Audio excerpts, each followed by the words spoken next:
within our organization, in attempting to follow that, pursue it, and in no sense, by the way, that I feel this is the right way to do it, it's just us in our inquiry. We chose to say we will not have a hierarchy in the way that we run our business. At least, I mean a organization hierarchy. There are always hierarchies of different types, but we will not. So that meant I had to resign as chief executive, and everybody else had to really understand that we now existed as a circle. And so that's what we did. And it was incredibly hard, I have to say, for the first 9 months to a year of trying to operate in that way. It really was. But we're getting good at it now. We're not floundering like we were in the beginning. We're getting much better at listening. We're getting much better at not sort of just always having to say anything, which seemed to be the case at one point.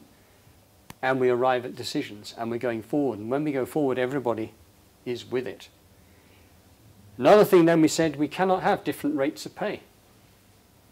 If we're going to say that the person that grows the vegetables and food in our place is as important as the person who, as it were, sells corporate programs, is the same as the guy who goes around fixing everything all the time, after all, we're saying that we are equal, as it were, before creation. If that's how it is, then why do we pay each other differently? Do we agree with that? So no, we don't agree. So we're all on the same. Anyone on the salary, it's the same salary. I had to think about that quite a while because I had the biggest salary. But it didn't take me long. I just thought, I don't give a shit. Anyway, I just collapse it down. We just come down. This is where we are.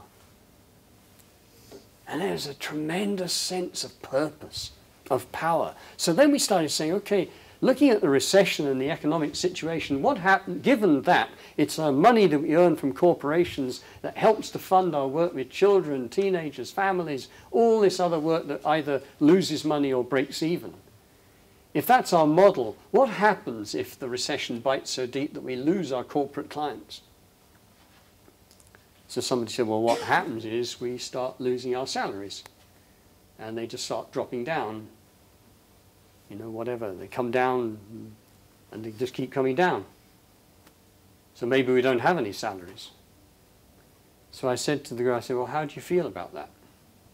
And there was a silence, and then somebody began smiling and said, well, we just carry on, don't we? We don't owe any money. We grow our own food. We build our own buildings. We love what we do. We just carry on. And that's where we were. Now, we're privileged not to owe any money. But it was an amazing feeling to know that your people there are with you all the way, and then we will just carry on. And of course people will come and go because they fall in love and fall out of love and things happen, God knows what, you know, stuff happens. But we're there. And we know why we're there. And there's an amazing liberty of freedom of feeling that we're not there because nobody's there because of salary, nobody's there for any other reason, and they just got to be there. But it's a very tough place to be, interestingly enough. It's a very tough place to be because we're continuously challenging, asking. We have these things called courageous conversations. We will not duck the conversations that we need to have. And when you've got a group of people also committed to the unfolding and becoming more conscious, that's really hard.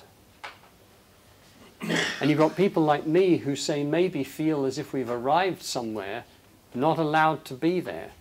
I cannot occupy that place. I have to remain in the same place of inquiry. Just because I've done a few things in the past gives me no credo in that place. So we have perhaps a new vision of something in our world. That's really what I wanted to share with you.